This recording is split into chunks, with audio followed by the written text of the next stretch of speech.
Hey friends, welcome back to the podcast.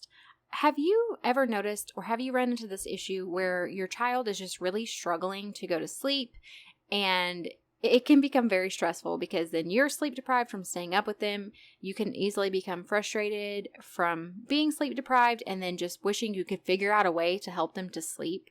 I know I have been in this scenario with several of my kids at different times. And so today I just want to share with you some different tips and tricks that I have tried over the years that have really helped my children with just being able to get into a good sleep routine so that everyone is just being able to be well rested and feeling their best. So let's go ahead and get started. Welcome to the Special Kind of Motherhood podcast. This podcast is for moms who are parenting differently abled children. Maybe you desire to switch to a more natural lifestyle to improve your family's health, but you have no idea where to start. You're longing for more routines and time, but every time you try to implement those tips that you've spent hours researching, you realize that they don't work for your family dynamics. Hi, I'm Ashley. In this podcast, we will focus on implementing routines, switching to a more natural lifestyle, and uprooting those old mindsets that are keeping you stuck, so that you can plant yourself firmly in the truth that Jesus offers you. Our focus will be on creating small, customizable changes that will build upon one another over time to create real impact in your life. If you want to hear from a mama who has been raising several children with special needs and who knows how important it is to do this in a way that's sustainable and that doesn't add to your overwhelm, then this is the podcast for you. Pop in those earbuds, reheat that coffee for the third time, and let's go. All right, I want to say first and foremost, this is in no way, shape, or form any kind of medical advice. And as always, just consult your doctor about anything that you're thinking about trying or anything you have questions about. This is just me sharing my own personal experience, some different routines, and also some different supplements that have helped my children specifically. As I have shared before, we do also see a natural doctor, and then of course my children have a primary care physician as well. But you know, we have been in different stages of the journey. Like right now, we're not seeing our natural doctor as much because I've found some other different cellular type of supplements that have really been helping us. And so we haven't had the need for it as much because we are working on healing ourselves. And I will share those supplements in the link below. You're always welcome to reach out to me if you have any questions about them. But that has helped. But all of that to say, you know, it's kind of been a journey, and each stage has looked different. There have been times where we have been more heavily relying on our natural doctor, and then times where we haven't. A lot of it depends on what's going on with our children specifically, if what we're doing is helping them, if we feel like we're in a good routine. And then if something seems to be going on and we can't get it figured out, we always revert back to our natural doctor just to get to the bottom of what's going on and what it is exactly that we need to do to help them. And so I really love being able to do whatever I can do on my own. And then whenever I have done all that I can do, having that backup and that other person that I can go to, that I can consult with, who has a lot more knowledge and experience than me, and who can just help me to kind of figure out what the best plan is for my child. So like I briefly mentioned earlier, one of the things that we do is we do take supplements that actually have been peer reviewed and scientifically backed. They have been shown to lower the body's oxidative stress levels by 40% within the first 30 days of taking them. And then we also take a similar supplement by the same company that helps to deal with mitochondrial health. And so one thing that I have noticed, because we have been on these supplements for I would say about 8 months now, maybe 7 months.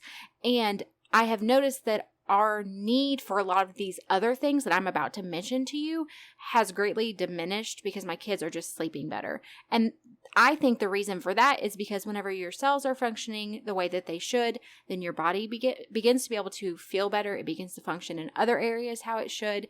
And we've just seen a lot more growth and just everyone's feeling better. And so a lot of those issues we were having before of not being able to wind down at night, I have noticed have greatly decreased. And so while I do still implement some of these things, because some of them are just great routines to have, I have just noticed that as we've consistently been on this product or these products, that we don't necessarily have to be so regimented with all of these things like we have had to in the past, because we had children who really could not go to sleep at night.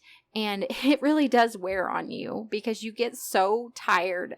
And you just want sleep. You just want your kid to sleep. You know that it's a vicious cycle. If they're not sleeping, then it's just making them cranky the next day, and it just goes round and round and round. It feels like it's never going to end, and you know that the one thing they need is sleep, that it would help everything to be better, but they just can't seem to settle and to get to sleep.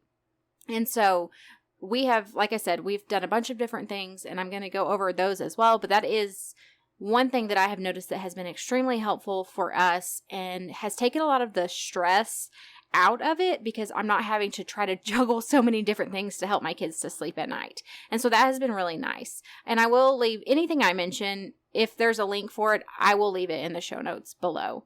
But another thing that I would say is keeping a really good routine for bedtime. The reason for this is because if you are very consistent with what it is you're going to do to get your children prepared for bed, their brain will begin to recognize and realize these signals and realize, okay, it is time for us to go to sleep at night. Like, we do these things, and that means we're going to bed. And so right now, a lot of times in the evenings, I am actually doing like my podcast recording or something like that whenever it's time for our kids to go to bed. So my husband largely has been taking over our bedtime routine, but he is very consistent with certain things that he does. And this is something we have really tried to do even over the last several years. And that is, we're going to get their pajamas on and then take them in and brush their teeth. And then we're going to go lay down and we're going to read some books. We're going to make sure that all of the lights are off. We don't have a bunch of lights on that are signaling their body to stay awake. We're also limiting any kind of screens because, like I've mentioned in some past episodes about screen time, that blue light signals to your body to not make melatonin, which means they're going to stay awake. So at least an hour before bed, no screens. Honestly, longer than that is even better, but at least at minimum an hour. And so keeping these consistent routines can be very helpful. Another thing in the area of light is like I kind of mentioned with the blue light, the kind of light that you have on in your home makes a big difference. So obviously no screens, that blue light is going to keep you awake. But then if you can actually start turning lights off as the evening goes on, that again is going to signal to the body it's getting darker. That means we need to make melatonin. It's time to go to sleep. And then if you do want to, because I'm sure you don't want to sit in the pitch black, dark in your house. No one wants to do that. But if you are going to have like a few lamps on or something like that, making sure that they're more of like an amber colored light and not a really bright white light or like a daylight bulb, something like that. Keeping those amber colors signals to the body that it's time to sleep. I know red, ambers, those types of colors, those are what's going to signal to the brain it's time to sleep. It's not going to stimulate it to stay awake like that blue light will. So those are some things that are pretty easy. Once you start doing them, it's pretty easy to get into a routine of doing them. And then, like I mentioned, it's going to help your child's body without them even realizing it. Their body's going to realize these things are happening, so we're about to go to sleep. And it makes it where their body's not fighting against them to go to sleep as much. Now, obviously, if they have some other things going on, that still could be an issue. But I feel like this is a great first step of just helping them to get on that consistent routine, making sure that lights are not stimulating them, suppressing their melatonin production, all of those things. It can be so helpful. Another great thing to do, at least this has worked well for my kids, is if they can take some kind of a relaxing bath. So I love to put like Epsom salt in the bath. You could even do like a bath salt or something like that has some lavender or something like that. You do want to look up recipes because you don't want to just mix straight oils into water because it will just float on the water, which is not safe for you to put it undiluted on your skin. But you could use those Epsom salts to make some kind of a bath salt that has a carrier oil mixed in with it, along with like some relaxing like chamomile or lavender or whatever it is that seems to really calm your child. You know, you have to try this out a little bit because there are some people who lavender does not calm them. It actually stimulates them. So it is a little bit of trial and error, but I think that warm, relaxing bath with the Epsom salt, which has magnesium in it, is a great way to signal to their body, relax the body, all of that. We also will use a magnesium cream as well. I use that on myself every night. I love using that. And I actually make our magnesium cream now. However, there is one that I use from Earthly. I have used it for several years before I started making our own, and I will also link that below. It's a great quality one as well. But if you don't really necessarily want to do the Epsom salt bath, then another great way of doing that would be just to rub some magnesium cream on them every night. I think that can also be great to add into a bedtime routine of, we're going to rub some magnesium cream down your spine. I love to do it on the back of the neck and down the spine. I think it's just very relaxing. It will help them with sleep as well. And so I have found that could be a great routine to add in to the mix. And then, like I said, you could also do the bath, especially if it's a time where they're really struggling to wind down. I have kids who, if they're really worked up, just getting to sit and soak in a warm bath makes so much of a difference for them. And then especially if you're adding in Epsom salt, sometimes I will throw in like a little splash of apple cider vinegar and even some baking soda if I feel like they're fighting off something, just to kind of do a little detox bath. Sometimes you could even do like some dried herbs in there, and you can put them in like a little baggie so that it's not making your tub all nasty. There are just so many different things that you can do that really gives you the power to take charge of this and to see, okay, what is it that I could do to help my child? And it does take some trial and error. Absolutely. But it at least gives you something to try instead of feeling like you're helpless and you have no idea what to do. And you just feel like you're stuck in this vicious cycle of everyone needing sleep and everyone feeling just out of control, angry, cranky, all of the things that happen whenever we don't get enough sleep over a long period of time. And on the note of essential oils, you absolutely could also diffuse essential oils in your home. I try to practice using oils safely. I don't use them neat, which means they're not diluted. I always dilute them.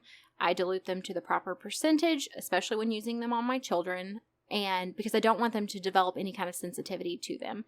And so I also, if I'm going to diffuse oils, I don't like to diffuse the same oil over and over again. I want to create some kind of rotation. And that way, like I think I have like 3 or 4 different blends of like sleep blends that I can diffuse, and I can just switch those out instead of it being the same one over and over. And each of those blends don't have the same oils in them. Just for me, it's again that trying to be cautious. Oils are powerful. And so I think we have to be respectful of them. Obviously, it's something they work great, but I try to be respectful of them and to use them like it's not my front line of defense. I would rather use like actual herbs instead of that concentrated oil. However, I think it's a great tool. I think it's a great resource. I do think there are so many different valuable resources that you can find for practicing using oils safely. And I think taking the time to learn a little bit about how you want to use oils so that you feel comfortable with using them is a great use of your time, just so you're feeling comfortable with what it is you're doing. I mean, it's the same way with any kind of herbs. I'm not even talking about ingesting herbs. I'm just talking like an herb bath or something like that. Taking the time to learn what it is you're wanting to use and if it's safe for your child. Obviously, if you have any concerns, consulting with your doctor as well. Just doing what it is that you feel most comfortable with and the things that you feel would work best for your child. And the thing is, and this is what I love, is that I can watch my children and I can figure out pretty quickly if something seems to be helping or making it worse. I can figure out pretty quickly if it doesn't seem to be helping at all, it's doing nothing. And so if it's not helping, I just stop that thing. Another great resource that I have used in the past is an herbal tincture. And again, this kind of takes out some of that guesswork for you because the research has already been done up front. These herbs are safe for children and it has been made and diluted properly, all of that stuff. There's no concerns. And it's also from Earthly. I'll link it below, but it is specifically for sleep. And I have used that in the past with my kids before. I think whenever you're not sure of what to do, it can be a great resource because, like I said, the work is already done for you and you can obviously, they keep their ingredient list very short. So it would not take you very long at all to read through what herbs are in that and if you feel comfortable with it or not, which is what I love about them because I'm not having to, read through a 20 ingredient long list and try to research each of those things. It's very clean, very simple. They don't put a bunch of junk in their stuff. And so I love that. So I think even if you feel like, okay, well, I'm sleep deprived and I don't have time to educate myself on oils and herbs. I get it. I've been there many times. And like I've shared before, I am naturally a researcher. Not everyone is. And I totally understand that. So I think having these tools that are already, the person has already done the research for you, that is really helpful. So things like I mentioned, that herbal tincture or like a magnesium bath, those types of things. It would just be something that could be an easy thing for you to try with very little effort. And I know what it's like when you're sleep deprived and you're desperate.